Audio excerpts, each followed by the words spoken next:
कल्पना करो आप 39 किलोमीटर ऊपर खड़े हो, नीचे पूरी धरती दिखाई दे रही है और आपके और मौत के बीच सिर्फ एक स्पेस सूट है।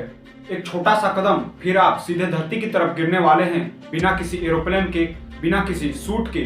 2012 में एक इंसान ने अपनी जान दांव पर लगाकर यह कर दिखाया था, जिसका नाम था फेलिक्स बाumgartner। फेलिक्स बाumgartner ना कोई सुपर हीरो था, ना कोई वैज्ञानिक और ना ही कोई एस्ट्रोनॉट। वो ऑस्ट्रिया का एक साधारण इंसान था जो बचपन से ही ऊंचाइयों से कूदना चाहता था। फेलिक्स का जन्म 20 अप्रैल 1969 को ऑस्ट्रिया में हुआ था।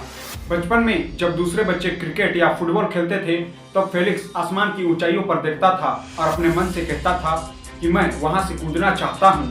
फेलिक्स ने अपने करियर की शुरुआत ऑस्ट्रियन मिलिट्री से करी थी। वहां वह स्काई डाइवर भी बना था। यहीं उसकी जिंदगी बदल गई। सेना छोड़ने के बाद फेलिक्स ने बेस जंपिंग शुरू करी। यहीं से वह अनुशासन में रहना शुरू किया और वह दुनिया के सबसे खतरनाक जंप करने लगा। फेलिक्स ने उस समय वो किया जो दुनिया में लगभग असंभव माना जाता था।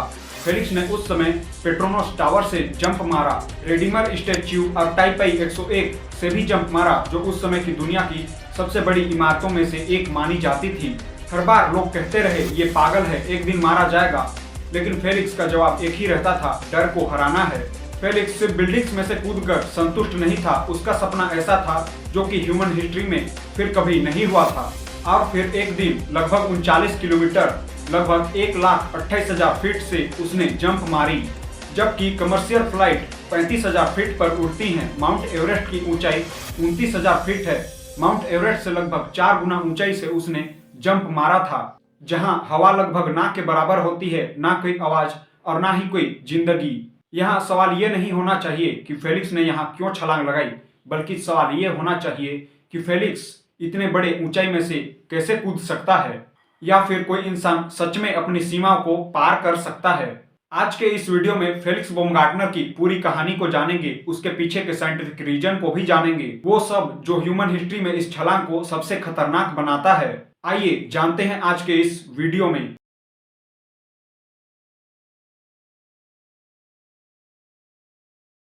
नमस्कार दोस्तों, फेलिक्स बाumgartner का जन्म 20 अप्रैल 1969 को ऑस्ट्रिया के सल्जबर्ग में हुआ था। सल्जबर्ग एक पहाड़ी इलाका जहां ना कोई चमक, ना कोई रौनक थी। फेलिक्स मिडिल क्लास फैमिली से था, ना कोई लग्जरी लाइफ, ना कोई एविएशन नहीं, पर उसके सपने थोड़े ऊंचाइयों वाले थे।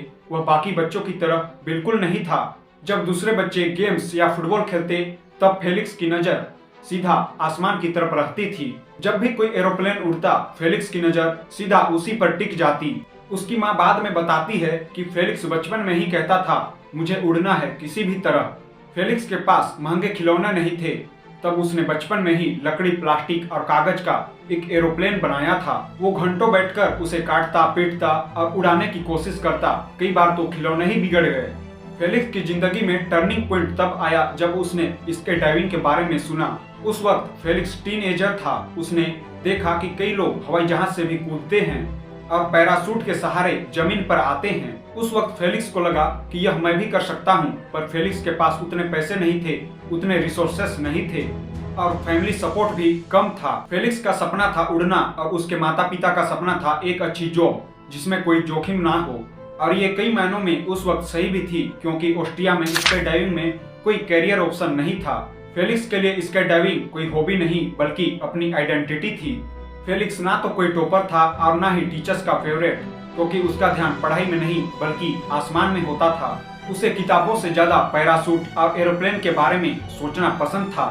फेलिक्स ने बाद में छोटे मोटे जॉब किए और पैसा इकट्ठा किया, और पैसा इकट्ठा करने के बाद उसने सारे पैसे स्काई डाइविंग में खर्च किए। फेलिक्स की शुरुआती जंप परफेक्ट नहीं थी, इसमें उसकी लैंडिंग खराब थी, उसके पैर भी चोटिल हो गए थे। हर जंप के बाद उसकी मां कांप जाती और फेलिक्स डर से ऑब्सेस्ड हो जाता। सोच कर देखो, एक जवान लड़का जो रोज दिन मौत के करीब जाता है, जिसके पास स्टेबल इनकम भी नहीं है, ना ही फ्यूचर सिक्योरिटी और ना ही सोसाइटी सपोर्ट। फेलिक्स को कई बार लगा कि शायद मैं गलत रास्ते पर जा रहा हूँ, मुझे यह सब छोड़ देना चाहिए। पर जैसे ही वह अगली सुबह उठता और आसमान की तरफ देखता, उसके सारे क्वेश्चन वहीं खत्म हो जाते। इसके बाद फेलिक्स ऑस्ट्रियन आर्मी ज्वाइन करते हैं। ऑस्ट्रियन आर्मी उसके लिए कोई नौकरी नहीं थी, बल्कि सबसे बड़ा लर्निंग ग्राउंड था। यहाँ पहली बार उसके बचपन के सपने को प्रोफेशनल डिसिप्लिन मिला। आर्मी में फेलिक्स ने हाई ऑल्टीट्यूड पैराशूटिंग को फियर में कंट्रोल करना सीखा। एक्सट्रीम प्रेशर हैंडल करना सीखा। आर्मी की जंप आसान नहीं होती, एक छोटी सी गलती और सीधे मौत तक ले जाती है। यहीं पर उसने डर से दोस्ती करना सीखा।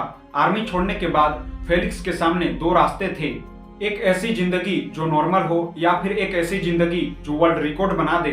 फेलिक्स ने दूसरा रास्ता चुना, प्रोफेशनल स्काईडाइवर और बेस जंपर बनने का फैसला किया।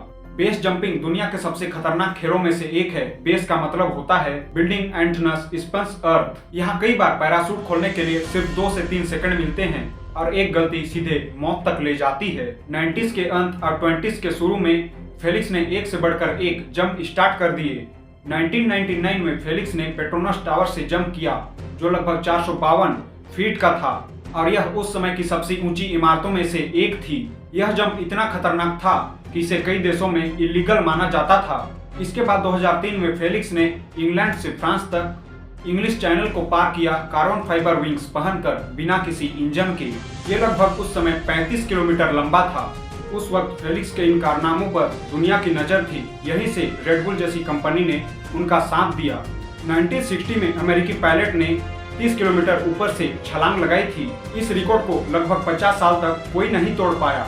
इसके बाद रेड बुल स्टेटस के साथ साइंटिफिक मिशन हुआ। इसकी तैयारी में लगभग 5 साल लगे, नासा लेवल के टेक्नोलॉजी लगे और करोड़ों डॉलर खर्च हुए।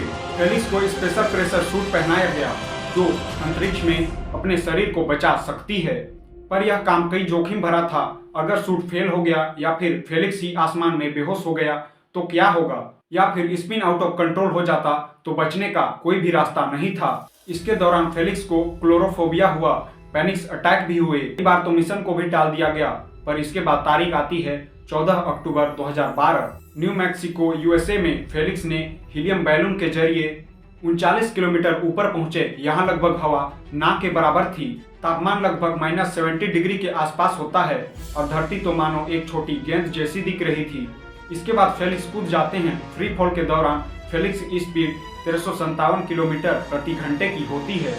उसने साउंड बैरियर भी तोड़ दिया। उसका शरीर अनकंफर्टेबल स्पिन में चला गया और लगभग 9 मिनट बाद फेलिक्स सुरक्षित जमीन पर आया। ऑस्ट्रियन आर्मी का वो पैराट्रूपर जिसने इतिहास रच दिया। आज के इस वीडियो को हम यहीं रोक दें तो ये एक कहानी होगी, एक छलांग की, एक इंसान की। अगर हम गहराई से सोचें तो फेलिक्स बॉमगार्टनर की कहानी एक आसमान से कूदने की नहीं है। ये कहानी है इंसान के सीमा को चुनौती देने की। कुछ साल पहले अगर हम कहते कि कोई इंसान बिना किसी इंजन के साउंड बैरियर तोड़ सकता है तो शायद लोग हंसते, कहते कि ये नामुमकिन है। पर 14 अक्टूबर 2012 को एक इंसान ने इस छलांग को लगाकर नामुमकिन शब्द को मुमकिन में बदल दिया।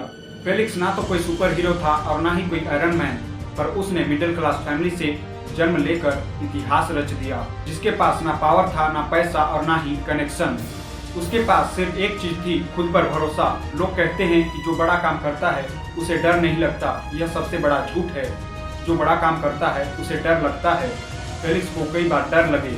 उसे क्लोरोफोबिया हुआ, पैनिक अटैक है, डेथ का भी डर हुआ, पर इस डर के बावजूद वह आगे बढ़ता चला गया।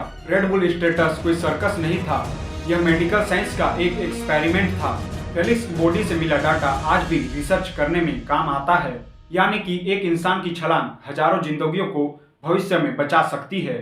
अगर फेलिक्स बॉमगार्टनर एक मिडिल क्लास फैमिली में पैदा होकर इतिहास रच सकता है तो सोचिए हमारे आसपास कितने फेलिक्स बॉमगार्टनर दब जाते होंगे। लोग क्या कहेंगे, इसमें मर जाते होंगे, सिस्टम के नीचे दब जाते होंगे। फेलिक्स का जंप एक दिन में तैयार नहीं हुआ, इसके पीछे 20 साल की ट्रेनिंग लगी। सैकड़ों फेल, जंप और इंजरीज हुई। आज हम सोशल मीडिया पर सिर्फ रिजल्ट देखते हैं, पर रिजल्ट के पीछे का स्ट्रगल कोई नहीं देखता। आप स्काई डाइवर नहीं हैं, कोई बात नहीं। आप एस्ट्रोनॉट नहीं हैं, कोई बात नहीं, पर आपके जिंदगी में भी एक ना एक दिन जरूर जंप होगा और हर जंप से पहले एक सवाल जरूर आता है, अगर मैं गिर गया तो। फेलिक्स की कहानी हमें यह सिखाती है कि जब तक आप कूदोगे नहीं, आप उड़ भी नहीं पाओगे। फेलिक्स बॉमगार्टनर की कहानी हमें यह नहीं सिखाती कि सबको स्काई डाइविंग ही करनी चाहिए। ये कहानी हमें यह सिखाती है कि ईमानदार रहो और डर को गुरु बना लो, क्योंकि इतिहास उन्हीं को याद करता है जो सेफ जोन से बाहर निकलकर मेहनत करते हैं। धन्यवाद।